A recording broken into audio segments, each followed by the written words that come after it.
crazy, but he's good. He's all right. Like, are you hopeful about Bernie Sanders getting the nomination? So I'm not that concerned about the media narrative because the voters that Bernie Sanders is going after, they're not concerned about the media narrative. It's almost like those. You know how there are certain frequencies that only teenagers can hear and older people can't. It's kind of like that. He's speaking at a frequency that only members of the working class can hear, and that members of the professional media class can't hear. Yeah, I give his base is not the type to be like subscribed to the New York Times and reading everything about like on CNN and MSNBC. I do get what you're saying. Yeah, like he doesn't appeal to the people who think that subscribing to a newspaper is patriotic. Yeah, or it's resistance or whatever the hell. Of the past 8 national polls, 4 had Warren over Sanders and 4 had Sanders over Warren. I don't think that the race has shifted at all in the past several months now. I think Biden is still in the pole position, and that Warren and Sanders are both basically tied for the number 2 position. Is something, as we are about 5 months out from the Iowa caucus, is something going to change that equilibrium? Presumably. Maybe not, though. But I would think something happens. I do think that Biden's position will erode sooner rather than later. What this race comes down to, and if you're a Bernie supporter, this is very important to realize.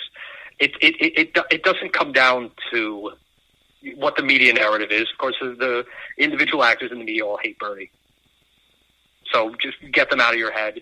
You can, be pissed off about that.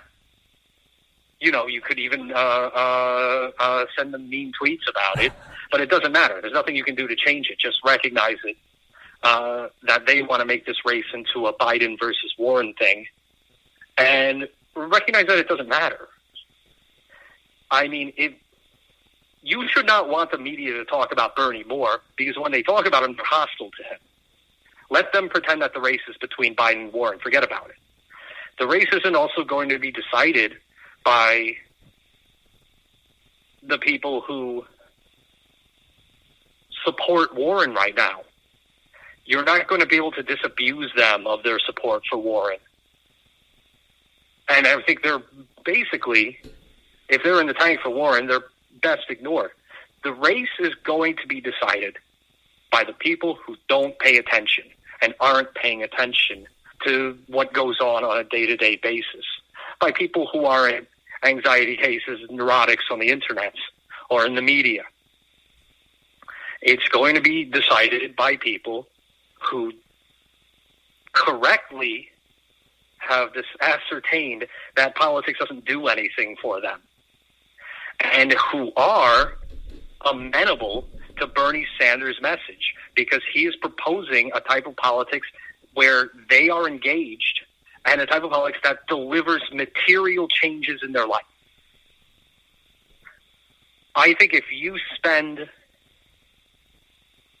time trying to harangue a Warren supporter into supporting Bernie, even if you're successful, the amount of time you spent probably you could have spent reaching out to 5 undecided people and getting them to support Bernie Sanders. This race will come down to how Bernie and Warren do in Iowa and New Hampshire.